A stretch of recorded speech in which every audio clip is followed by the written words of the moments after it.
tem que ter dinheiro para infra, tem que ter dinheiro para meio ambiente, tem que ter dinheiro para educação, porque tudo isso faz parte da saúde também. Sim, não é? Sim. Então, assim, a gente não pode pensar em tratar só a doença e esquecer dos outros segmentos que vão fazer parte da formação desse indivíduo e da saúde dele.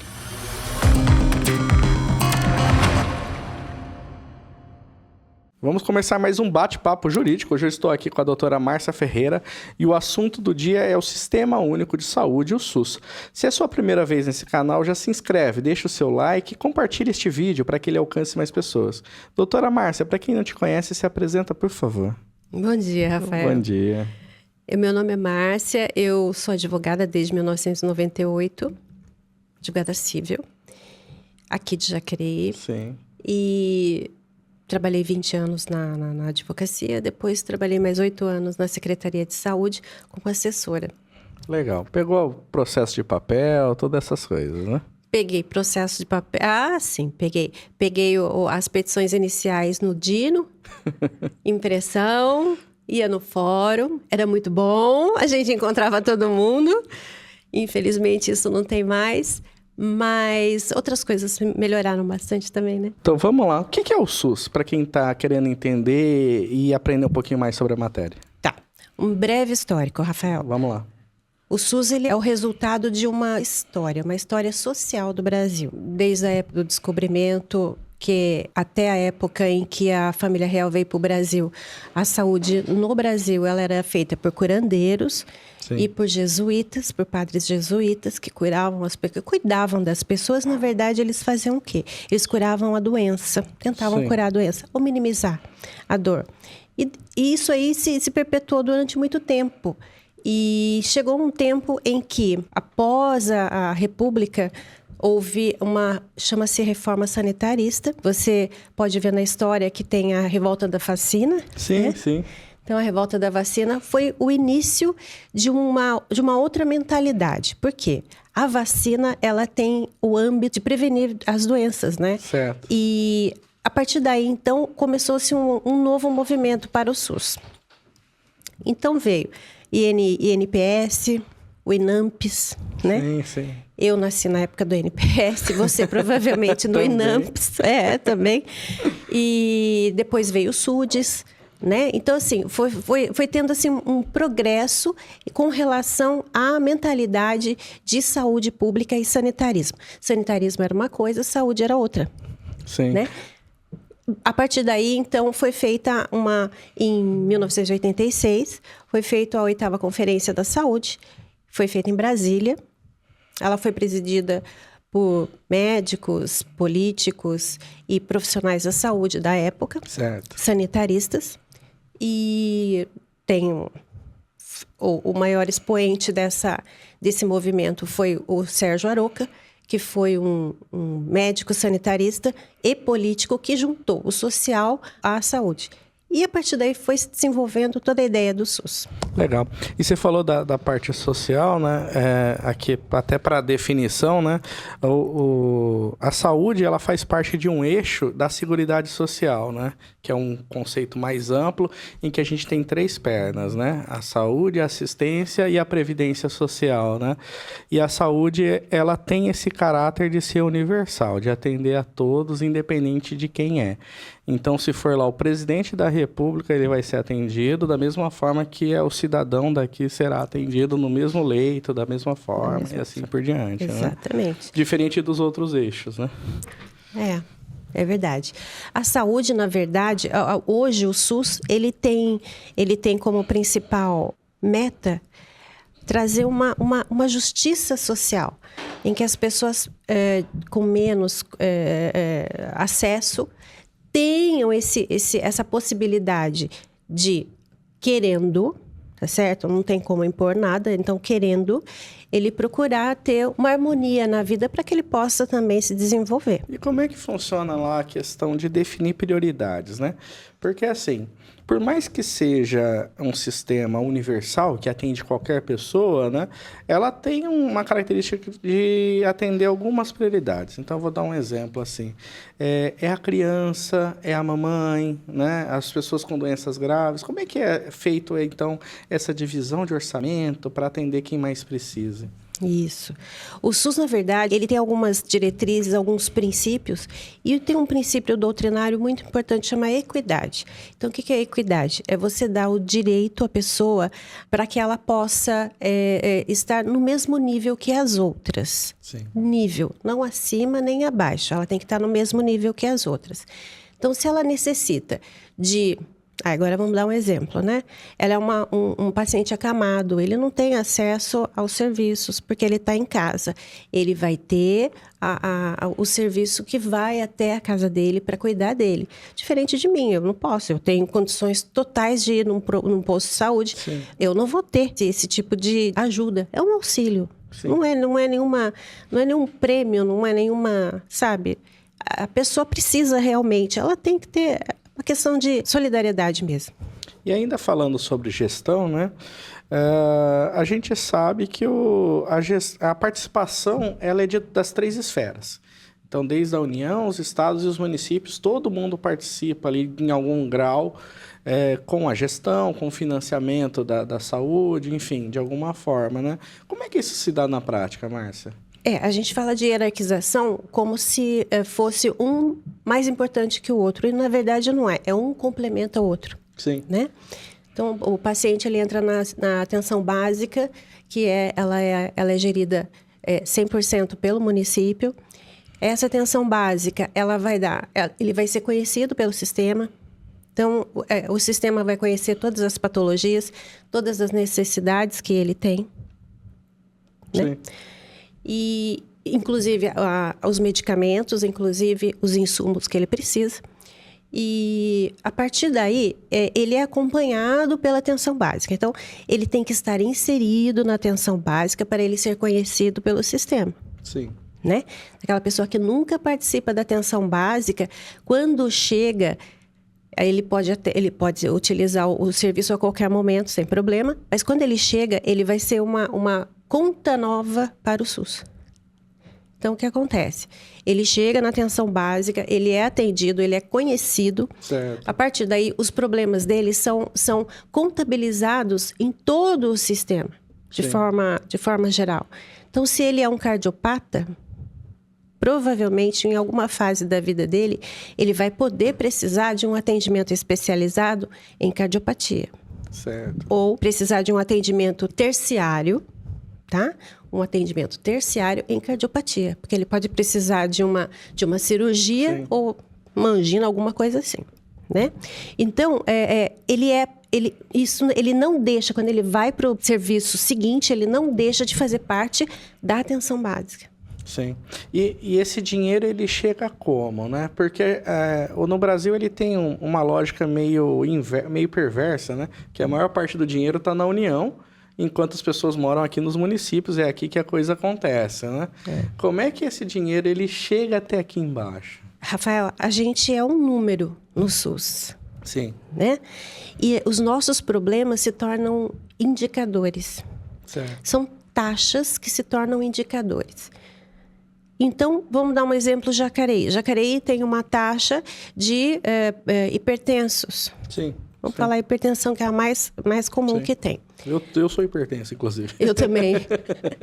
Eu também. Então, vamos falar hipertenso. O hipertenso, ele precisa de medicação e ele precisa que o sistema esteja preparado para caso ele tenha algum tipo de evolução dessa doença. Sim. Tá? Então, eu já recebo essa medicação no município. Como é que o Ministério da Saúde sabe? Todos esses indicadores, eles são informados ao Ministério da Saúde. Certo. Tá? É um bolo. Vamos pensar num bolo. Sim. Jacareí tem uma fatia desse bolo. Entendi. Mas é uma fatia que é correspondente à demanda. Legal. Então, se a demanda de Jacareí for grande para o bolo da hipertensão, ela vai receber mais incentivos, ela vai receber mais recurso e mais programas. E o governo faz esse dimensionamento anualmente na hora de fazer o orçamento? Como é que é essa questão assim de avaliar? Porque assim, a gente está trabalhando com dados estatísticos, né? Então, Jacareí tem uma determinada fatia com base na demanda, de acordo com o que você explicou. Mas pode ser que nesse ano de 2025 teve uma incidência maior, por algum motivo teve uma epidemia de determinada doença aqui.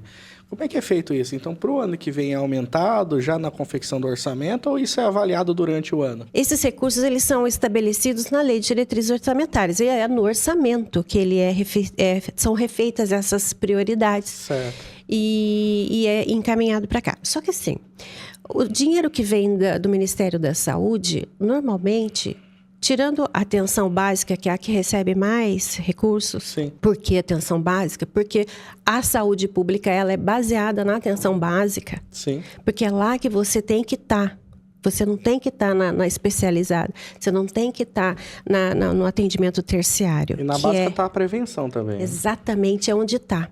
É onde você precisa que todos os atores eles trabalhem de forma conjunta para que funcione o que realmente é preconizado pela PNAB, que é a Política Nacional da Atenção Básica, que é muito bacana, muito salutar, mas que todos precisam participar, inclusive o paciente. Entendi. Né? Então, o que acontece? Esse dinheiro vem para o município através de recurso vinculado, tá? Esse recurso vinculado, ele determina quais os serviços que você vai ter que utilizar, porque ele é vinculado àquele serviço, sim, tá? Sim. Esses resultados têm que ser informados, tem que ser informado ao Ministério da Saúde com resultados. Certo. E vamos lá, qual que é a importância das emendas parlamentares, né? Porque a gente sabe que de vez em quando a gente vê na televisão, o deputado conseguiu uma emenda parlamentar para determinado programa. Qual que é o impacto que isso tem e traz de benefício para a população? Você falou tudo, é só benefício. A emenda parlamentar é só benefício, porque é um dinheiro que ela vem vinculada também. Você apresenta um projeto para o deputado encaminha esse projeto que você encaminha para ele. Ele encaminha para pessoas que vão estudar aquilo, ver a viabilidade daquele projeto, podem até apresentar alguma alteração. Então, olha, em vez de você utilizar aqui, você pode utilizar aqui. Mas tudo dentro de um projeto técnico. Sim. Né?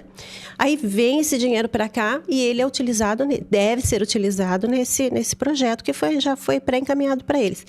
É muito bom, porque, por exemplo, ambulâncias, eles mandam bastante ambulâncias. Isso é importante para Jacareí? É importante para Jacareí. Tem projeto para isso? Tem projeto. Quando se envia uma ambulância sem projeto, você acaba atrapalhando o município, porque você tem uma ambulância, mas você tem que ter a equipe para essa que é pelo município. Então, se não tiver no projeto do município, essa ambulância não vai ter como ser utilizada, né? Certo. Um equipamento. Então, por exemplo, um tomógrafo, que é super importante. E caríssimo. Caríssimo. Então, você tem que ter um projeto. Por quê? Porque o tomógrafo tem que ter uma sala preparada para isso, os técnicos que vão utilizar aquilo ali. Isso tudo é o município que paga. Não é a emenda. A emenda vai só investir. O custeio desse presente, né? Sim. Ele é do município. Então, tem que ter esse projeto antes. A gente está falando muito de dinheiro, né? E eu acho que é uma preocupação da população. Como é que é a transparência desses gastos? Como é que é a prestação de contas disso? Como é que funciona isso?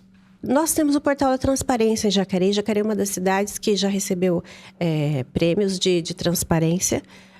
A pessoa pode entrar no portal, ela pode ver o que é que foi feito com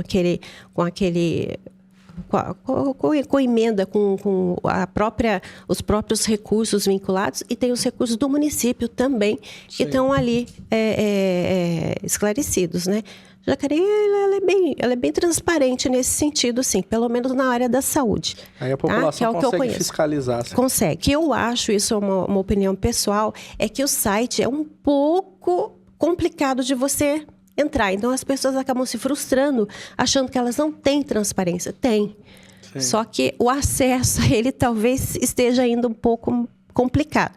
Quem sabe eles vão tornando isso um pouquinho mais fácil. Ou também porque a população está ficando mais jovem. Então, está vindo a população jovem. A população jovem tem uma facilidade maior com com essa tecnologia, né? Então, talvez se torne mais fácil essa busca. E hoje, como é que você vê essa questão dos programas que são instituídos pelo governo, né? Que são ações que são reconhecidas, né? Então, eu vou citar alguns exemplos, assim, vacinação universal, distribuição de medicamento para HIV, farmácia popular. Como é que você vê, então, esses programas, o impacto dele na vida da sociedade? Esses programas fazem parte do SUS, né? Uhum. Isso tudo é SUS. Sim. Tudo faz parte dessa política de saúde pública.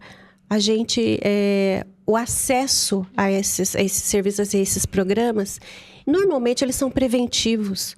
Então, a população deve aproveitar esses programas, né? Então, por exemplo, você tem toda campanhas de vacinação em que as pessoas não vão procurar.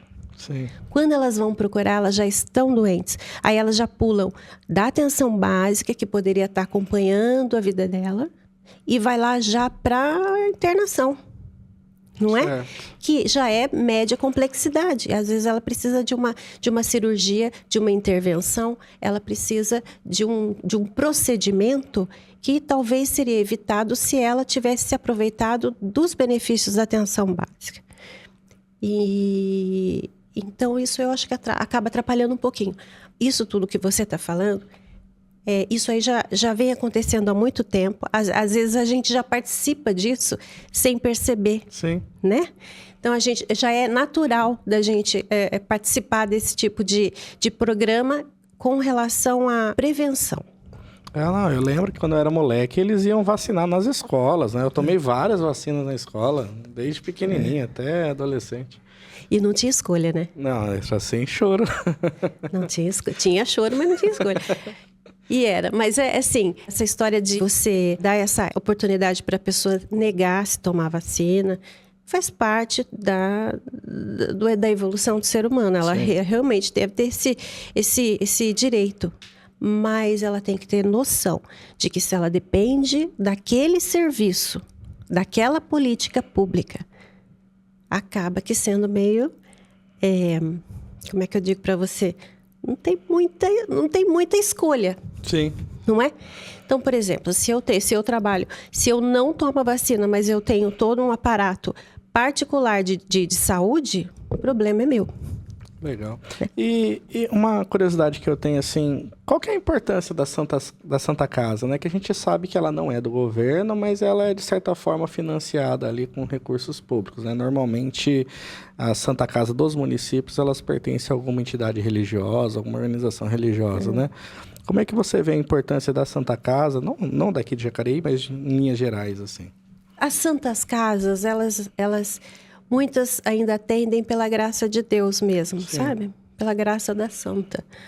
Porque elas recebem, algumas atendem quase que 90% de SUS, como é o caso de Jacareí. Sim. Depende dessa verba que vem do Ministério da Saúde e do Estado, vem através do Estado também. O custo é muito maior do que aquilo que você... Arrecada. Muito maior. O município tem que fazer o aporte. No caso de Jacareí, a Santa Casa não é municipalizada. A Santa Casa ela é uma instituição privada, sem fins lucrativos. A Santa Casa ainda continua sendo portas abertas para qualquer pessoa, para todas as pessoas. Mas ela ainda é aquela mãe que acolhe sem ter condições de acolher, porque sempre vai faltar. Se você abrir uma porta na Santa Casa, você atende 1.000. Se você abrir 2 portas na Santa Casa, você não vai atender 500 em cada porta, você vai atender 1.000 em cada porta. Sim.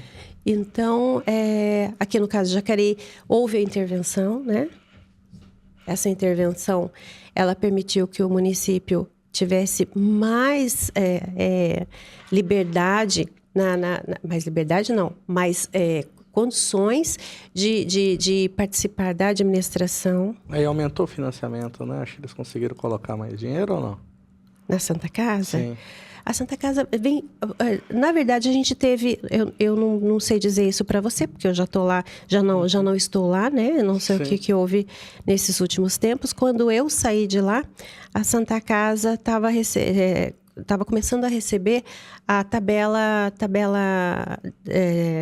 São Paulo, né? A tabela paulista. Essa tabela paulista ajudou bastante, deu um respiro grande, mas mesmo assim Ainda faltava. Ainda faltava. E aí você falou de um negócio que eu queria tocar, ainda foi até bom. Tem uma crítica generalizada no país a respeito desse congelamento da tabela do SUS, né? Porque parece-me que faz muito tempo que não tem reajuste, e quando tem reajuste, ele não supre nem a inflação, enfim, coisa nesse sentido, né? De que forma você vê esse assunto especificamente, assim, esse problema que a gente tem de financiar, então, e a tabela do SUS está toda congelada? Então, o financiamento sempre foi aquém, né? Sim. Da real necessidade. O financiamento do SUS, ele é muito atrasado, realmente. Já tinha mais de 20 anos que a tabela SUS, a gente chama tabela SIGTAP. Sim. A tabela SIGTAP não tinha sido reajustada. Quando ela não é reajustada, o valor que vem vai diminuindo cada vez mais. Porque tudo que a gente manda para lá são os nossos indicadores. Os nossos indicadores são aqueles que vão determinar o recurso que vem. E é sempre pouco. E o município tem que colocar cada vez mais dinheiro na saúde. E é uma bola de neve, porque esse dinheiro que vem tanto do Ministério da Saúde, quanto do município, quanto do Estado, vem da arrecadação. Sim. Né? Arrecadação baixa, esse dinheiro diminui, porque ele tem uma fatia do orçamento. Então, é complicado. Legal. Mas é lógico que assim, a gente tem todos esses gargalos, mas aqui é importante falar que vários programas que o SUS tem são reconhecidos internacionalmente, como são referência para fora, né? Então, a distribuição de medicamento para HIV, eu acho que é um dos mais reconhecidos mundo afora, como exemplo para eles seguirem, a vacinação básica e assim por diante. Transplante. Né? Transplante, bem lembrado. Né? Então, assim, a gente tem gargalos, mas o SUS ele presta um bom trabalho dentro das suas condições. O SUS tem, não diria gargalos, eu diria desafios. E são desafios que fazem parte. Assim, o SUS ele faz parte de uma sociedade toda. Ele é um dentinho da engrenagem. Então, desemboca na saúde problemas da infraestrutura, da educação, do meio ambiente, da mobilidade pública, enfim, tudo acaba na saúde. Sim. Né? Aliás, tudo que deu errado acaba na saúde, você pensa bem. Exatamente. Tudo que deu errado. Então, assim, não tem como o SUS salvar ou se salvar se não tiver a participação dos outros agentes da sociedade, da própria gestão pública. E a participação da sociedade civil também, de uma forma geral, né? Eu acredito. Eu acho que a participação do povo na construção do SUS, ela foi a 8ª conferência que deu início ao SUS foi através disso. Sim. Foi através de ouvir a população, para que saiba o que a população quer. E depois os especialistas vão mostrar o que a população precisa. Então, você faz uma média, tenta atender as demandas. Em cima do que você está falando da participação da população, tem os conselhos municipais, né, de saúde, em que eles podem opinar. Tem. Os conselhos, eles se reúnem mensalmente, nas reuniões do COMOS, né, que a gente chama Conselho Municipal de Saúde. Sim. O COMOS de Jacareí é bem ativo e participativo. Todos os conselhos, eles têm poder deliberativo. Então, é apresentado para eles os programas, é apresentado para eles os projetos e é apresentado para eles os resultados. E a partir dali é discutido o que precisa, o que não precisa. Como é que se muda a política de um município, política de saúde do município? Através da conferência. Sim. Então, das conferências é que saem os eixos que serão discutidos para que sejam mudados alguns tipos dos eixos diretivos do serviço. E você que é advogada, esteve do outro lado da administração pública, como é que você vê a judicialização da saúde? É bom, é ruim, faz sentido, não faz? Como é que é a tua opinião pessoal enquanto já esteve dos dois lados? Já é advogada e já trabalhou dentro da saúde. Como advogada, eu acho que todo paciente tem o direito, sim, de pedir, o paciente ele está em dor. Sim. Né? Então, o paciente e a família. Essa situação já permite a ele o direito do grito, né? Sim, sim. E o advogado é aquele intermediador. Ele vai ouvir o seu clamor e vai pedir para quem de direito ele entenda, que seja a pessoa que vai resolver. Agora vamos falar um assunto mais complicado. Eu acho que o Poder Judiciário tem que se alinhar a essa nova realidade. Sim. Você não pode mais ter um juiz que vai determinar se um tratamento ou se um medicamento é importante ou vital para aquele paciente. Para o paciente é. Para o médico do paciente, também. Para o advogado, também. Só que ele, como vai decidir, ele tem que ter muito mais discernimento naquilo que ele não está pedindo para ninguém, ele está decidindo, né? Sim. Então, eu acho que o Poder Judiciário ele precisa ter agora câmaras especializadas em direito de saúde, em judicialização, em SUS. Precisa conhecer o SUS. A legislação do SUS, Lei 8080 de 1990, ela é praticamente inexistente quando você diz respeito às decisões. Sim, sim. Ninguém menciona. Parece que ela não existe. Só existe a Constituição Federal. Que fala que é um direito universal e acabou. Mas essa não... Pois é. Só que se você for estudar exatamente esse direito, ela não vai excluir o direito, o dever do Estado, o dever das pessoas, o dever da família, o dever das empresas, dos empregadores. Ela não vai excluir isso. Então, precisa-se... Outra coisa, viu, Rafael? Tem muitas decisões que elas são baseadas no mero pedido do médico, através do paciente, e que não tem evidência médica nenhuma. Sim. Muitos medicamentos são pedidos em ordem judicial off-label. Então, assim, aquele medicamento não foi criado para aquele tipo mas o médico se responsabiliza por eventual... Tá bom, ele vai se responsabilizar por eventual problema que o paciente venha a ter, só que ele não foi criado para aquilo. O SUS ele é baseado em medicina em evidência. Sim. Então, medicina baseada em evidência, tá? Então, o que é isso? É a medicina que já é testada, que já é sabida, que está na literatura, que não é objeto de teste, de pesquisa, de laboratório. Sim. Não já é. foi comprovada, então. Exatamente. Mas a experiência pessoal do médico. Sim. Então, assim, não tem como a gente entrar com um pedido judicial de um medicamento off-label, de uma coisa que nem o próprio SUS reconhece como válido, como eficiente, como eficaz para aquela doença. Até usando agora como curiosidade, né, essa questão daquele remédio lá que é para diabetes que o povo usa para emagrecimento, né? Sim. Até então ele não tinha sido aprovado, pelo menos aqui no Brasil, pela Anvisa, para ser usado para emagrecimento. Mas o pessoal estava usando a rodo isso daí, sem nenhum tipo de constatação e aprovação dos órgãos, né, nacionais a respeito disso, né? O que era um problema, né? Esse medicamento mesmo, ele acabou sumindo das farmácias, porque todo mundo começou a usar para o fim errado e quem precisava dele para efetivamente tratar diabetes não conseguia ter. Exatamente, Rafael.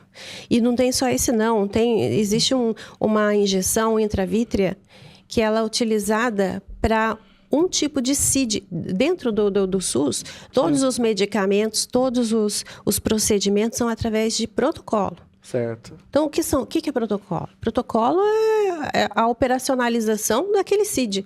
Então, se o paciente apresenta um CID, o médico já sabe o que ele vai fazer com aquele paciente. Vão ter flutuações nesse tratamento? Vai ter. Mas isso aí é o médico que vai determinar. Então, tinha...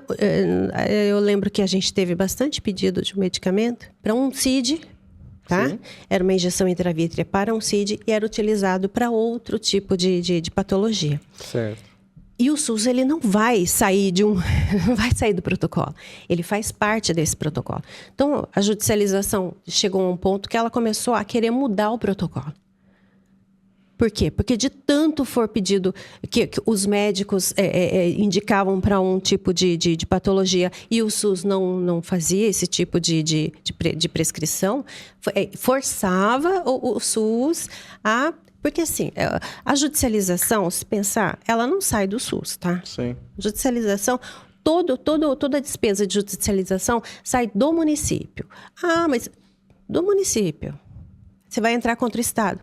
Do município. É o município que vai atender aquele paciente. Não tem jeito. É a solidariedade estabelecida lá na lei e vamos... Não tem jeito. Você não vai deixar o paciente morrer para ficar discutindo solidariedade.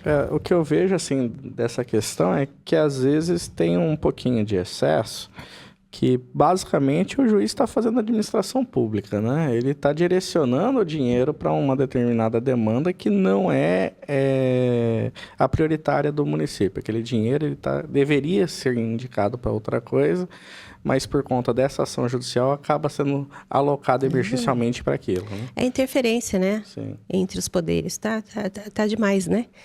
Não só na saúde, mas está demais. Em Minas Gerais, o judiciário está muito ativo, né, de uma forma que tem prejudicado a administração. O que eu sinto é um pouquinho disso. Prejudica porque, assim, é isso que eu falei para você, não vai sair do SUS, não vai sair do Ministério da Saúde esse dinheiro. Porque o dinheiro que vem de lá é vinculado. Ele já tem os serviços certos para isso. E o dinheiro é curto. O dinheiro é curtíssimo. É um cobertor que se você puxa e cobre a cabeça, você descobre o pé. Sim. Não é? Exatamente. Então, assim, mas tem dinheiro para fazer isso, tem dinheiro para fazer aquilo. Gente, tem que ter dinheiro para infra, tem que ter dinheiro para meio ambiente, tem que ter dinheiro para educação, porque tudo isso faz parte da saúde também. Sim, não é? Sim. Então, assim, a gente não pode pensar em tratar só a doença e esquecer dos outros segmentos que vão fazer parte da formação desse indivíduo e da saúde dele. Legal. Ô, Márcia, a gente tinha um compromisso aqui de conversar meia horinha. A gente bateu o nosso tempo aqui. Eu agradeço muito você ter vindo aqui dar essa aula pra gente. Né? Foi muito legal. Relembrei coisas até do ginásio. Ai, Rafael, tem tanta coisa para falar do SUS. E eu vou abrir o microfone para você se despedir. Rafael, obrigada pela confiança. Realmente tem muita coisa para falar do SUS. O SUS é lindo. O SUS é lindo. Sim. Depois que eu comecei a trabalhar lá na secretaria, eu conheci pessoas que realmente têm o SUS no coração.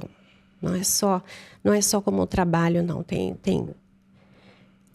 Atendem com o coração. Isso é muito bacana. Tem aqueles também que não se comprometem com nada, obviamente, em todo lugar. E a gente... Por conviver com essas pessoas, a gente acaba também tendo essa paixão pelo SUS. Mas a gente tem que ter o pé no chão também. O SUS, ele tem muitos desafios, as pessoas têm que participar. Todos os atores do SUS têm que participar para que dê certo. É um sonho que se sonha junto, Sim. O SUS, né? Começa com as pessoas, com os cidadãos, procurar atenção básica, principalmente, isso bato muito na tecla, para que elas sejam conhecidas pelo sistema, que elas tenham esse acompanhamento, cuidem da própria saúde com a boa alimentação, para de encher a cara, para de fumar, né? Faz exercício físico, né? Porque depois fica gordinho, corre lá, pega o Ozempic através da judicialização. E depois dos médicos, que os médicos venham conhecendo o SUS. Se eles conhecerem o SUS, vai ser muito mais simples eles estarem dentro de todo esse protocolo, que realmente é bem complexo. Os gestores que façam com amor, o SUS é amor. Você vai falar assim, é amor. É amor porque você tem que ter amor. Não só ao sistema, mas às pessoas que você está tratando. né? E